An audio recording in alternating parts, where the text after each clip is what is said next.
Let's eat cheesy tteokbokki. So yummy. These are the ingredients. 1/2 piece carrot, 2 pieces grilled chikowaruma, 1/2 cup cheddar cheese, 1/4 cup slices of cabbage, cooked mushrooms, 9 pieces baby corn, and there they are, and 4 pieces fish soup base. So these are the sauce: 1 tablespoon of Sajo Korean chili sauce, 1 1/2 tablespoon of Sajo soybean paste. Add 1 1/2 tablespoon water.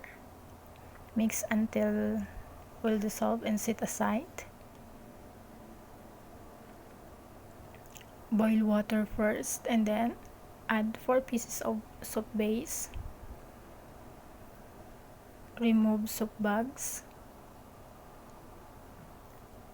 And then add the sauce mixtures. Mix it until will dissolve.